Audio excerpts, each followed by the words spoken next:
कैसी रेखाएं? जैसे ही समांतर बोलता है दिमाग में तुरंत बिठा लो समांतर, इसका मतलब ये है कि इसमें कोण बराबर होंगे, या अंतःकोण का यूज क्या होगा, 180 यूज होगा। दो चीजें मैंने आपको बताई, ज्यादातर इसमें एकांतर यूज हो रहा है, संगत भी यूज नहीं हो रहा, बोला ना मैंने आपको, या तो एकांतर यूज हो रहा है या क्या यूज हो रहा, अंतर यूज, दो ही चीजें यूज हो रही। जैसे समांतर बोलता है दिमाग में बिठा लो, कहीं ना कहीं एकांतर कोण बन रहा है या अंतर युग्म बन रहा है। नहीं आ रही बात समझ में? एक समांतर रेखा ये है, अब इन्हें एक रेखा ऐसे काट लिए, ये भी समांतर है आपस में, इसका नाम है P और इसका नाम क्या है Q। यहाँ पर एक चतुर्भुज बन गया कि नहीं बना? इस चतुर्भुज का नाम है यहाँ पर, ये है A, ये है B, C और ये D बन गया। अब इन्होंने इस चतुर्भुज को मान लो ऐसे दो भाग कर दिए, यहाँ पर आपको दिखाना है कि ये वाला त्रिभुज इस वाले त्रिभुज के क्या है, सर्वांगसम है। क्या है? सर्वांगसम। सर्वांगसम करने के लिए कितनी चीजें बराबर करनी पड़ती हैं? कोई भी 3 चीजें बराबर करनी है आपको। अब आपने क्या देखा, पहले दिया है कि PQ समांतर किसके है, P समांतर किसके है, ये लाइन इसके समांतर है और ये लाइन इसके समांतर, इसलिए हमने कहा L समांतर M के। कौन सी रेखा किसके समांतर है? L समांतर M। समझ आया? ये PQ किसके समांतर है, L और M। आई बात समझ में? अच्छा अब क्या है, सिद्ध करना है कि ये जो दो त्रिभुज बने ABC वो किसके सर्वांगसम है, ये जो बगल में त्रिभुज बने। समझ आया कि नहीं आया? अब उत्पत्ति पे आ जाते हैं। उत्पत्ति में देखो जरा ध्यान से, उत्पत्ति में मैंने क्या बोला, ये रेखा इसके क्या है, समांतर है, समांतर दिया है, और ये रेखा इसे क्या कर रही है, तो यहाँ पर ये Z जैसा बन रहा है समांतर रेखाओं को लेकर, तो उस हिसाब से ये वाला कोण इस कोण के क्या होगा, होगा या नहीं होगा। इसी प्रकार से ये रेखा इसके क्या है, और ये भी इसको क्या कर रही है, तो यहाँ जो Z बन रहा है वो Z आपस में क्या होगा, समांतर, बराबर होगा या नहीं होगा, होगा। अब इसके बाद में दोनों ही त्रिभुज में कौन सी लाइन है, इस त्रिभुज में भी ये लाइन है और इस त्रिभुज की भी यही लाइन है, दोनों में है वो लाइन, तो ये दोनों लाइन क्या हो गई, उभयनिष्ठ हो गई नहीं हो गई, दोनों त्रिभुज के लिए ये लाइन उभयनिष्ठ हो गई या नहीं हो गई, हो गई। तो 3 चीजें बराबर हो गई नहीं हुई। आप क्या लिखेंगे यहाँ पर, आप लिखेंगे चूंकि L समांतर किसके है, M के, L किसके समांतर है, और AC क्या कर रही है, प्रतिच्छेद कर रही है, AC क्या कर रही है, प्रतिच्छेद करती है, ठीक है। क्योंकि L M के समांतर है तथा AC जो है किसको प्रतिच्छेद कर रही है, L तथा M को प्रतिच्छेद करती है, इसलिए क्या होगा, एंगल कौन सी बोली हमने, LM, तो एंगल 3 किसके बराबर होगा, एंगल 4 के बराबर होगा। क्यों,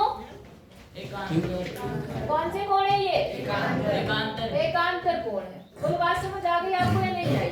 इसी प्रकार सीधे लिख दो, इसी प्रकार कौन सा एक कोण किसके बराबर होगा, ये भी क्या होगा, एकांतर कोण होगा या नहीं होगा। फिर तीसरी चीज आपने क्या कहा, AC बराबर किसके है, AC, क्योंकि दोनों ही त्रिभुज में ये लाइन दोनों त्रिभुज के लिए है या नहीं दिख रही आपको, है ना। इस वाले के लिए भी AC है, इसका नाम देखो ACB, AC आ रहा उसमें, इसका ACD, दोनों में AC आ रहा नहीं है, दोनों के लिए उभयनिष्ठ है या नहीं है। तो AC क्या है, AC इसलिए आपस में हो गई बराबर। तो त्रिभुज क्या हो गया, ABC सर्वांगसम हो गया त्रिभुज CDA के। और कौन से रूल से हुआ, कौन बताएगा रूल, तुम्हें रूल पता चल रहा है कैसे बना लगाती हूँ मैं। किसी भी एक त्रिभुज के आप देखो क्या पहले आ रहा है, तो आप एक त्रिभुज ले लो, ले लिया आपने एक त्रिभुज, इसमें पहले नंबर पे क्या है, एंगल, उससे जुड़ी हुई क्या है, लाइन मतलब साइड, और फिर क्या है एंगल, तो कौन सा रूल लगा, समझ आ रहा है। तो आप लिखेंगे बाय ASA रूल। नहीं आ रही बात समझ में, और हेंस प्रूव्ड, इति सिद्ध एकदम क्या नहीं आ रहा इनमें? आया समझ में? नहीं आया? उतारो इसको। देखो यहाँ पर प्रश्न 5 क्या बोल रहा है? रेखा एल रेखा दिख रही है आपको? कौन सी रेखा एल? बीच वाली। ये क्या काम कर रही है? कोण ए को समद्विभाजित करती है। समद्विभाजित का मतलब किसको? ए को। तो कोण ए पूरा तो ये था ना पूरा। अब इसको इसने क्या करा? इस लाइन ने बराबर बराबर भागों में बांट दिया। मतलब ये इसके क्या हो चुका है? बराबर। ये वाला कोण इसके बराबर। ये बात कहाँ से आई? दिया है। अगला पॉइंट पढ़ो। फिर क्या कह रहा है? और रेखा बी एल पर स्थित कोई बिंदु है। इस रेखा एल पर एक बिंदु कौन सा स्थित है? बी। अब वो बी का क्या है? बीपी दिख रहा है आपको? बीपी और बी क्यू भुजा ए और बी पर डाले गए क्या है? लंब। ये बीपी किस पे डाला गया लंब है? इस पे। और ये जो बीपी है, बी क्यू है, वो इस पे डाले गए क्या है? लंब। दिख रहे हैं लंब? लंब मतलब खड़ा मतलब क्या? कितने डिग्री? 90 डिग्री। ये यहाँ 90 बना रहा और ये यहाँ 90 बना रहा। समझ आया नहीं आया? अच्छा, अब क्या है? दिखाना है त्रिभुज A B B. A B B ये छोटा सा त्रिभुज दिख रहा है आपको? और ये ए क्यू बी ये वाला त्रिभुज दिख रहा है? दोनों ही त्रिभुज सर्वांग सम है, ये दिखाना है। बताओ कैसे बताओगे? क्या क्या बराबर है? कौन सा कोण? ए वाला बराबर हो गया। दूसरा 90 बराबर हो गया। तीसरा क्या बराबर है? आप समझ आया? तो ए बी। तो अब ये त्रिभुज सर्वांगसम हो गया। कौन से रूल से? ए एस ए नहीं, अगर एस उनके बीच की होती है तब लेते हैं। अब देखो सबसे पहले क्या है? एंगल। फिर क्या आया? अब फिर आई साइड। हाँ या ना? कि नहीं आई? अगर मान लो आप इसे बोलते जी एंगल, फिर आप कहते जी साइड, लेकिन एंगल ये वाला होना चाहिए उसमें। नहीं आई बात समझ में? लगातार होनी चाहिए तीनों चीजें। तीनों चीजें कैसी होनी चाहिए? तो देखो सबसे पहले ये एंगल है या नहीं है? इससे आगे बढ़े तो ये वाला एंगल आ गया, लगातार आ गया। फिर इसी से लगी हुई क्या आ गई? भुजा। तो ए एस रूल से त्रिभुज क्या हो गया? सर्वांग या आरएचएस रूल से भी बोल सकते हो। बात समझ आ गई? है? हाँ, क्योंकि 90 डिग्री, इसलिए आरएचएस भी बोल सकते हो। समझ आया? अब इसका दूसरा पार्ट।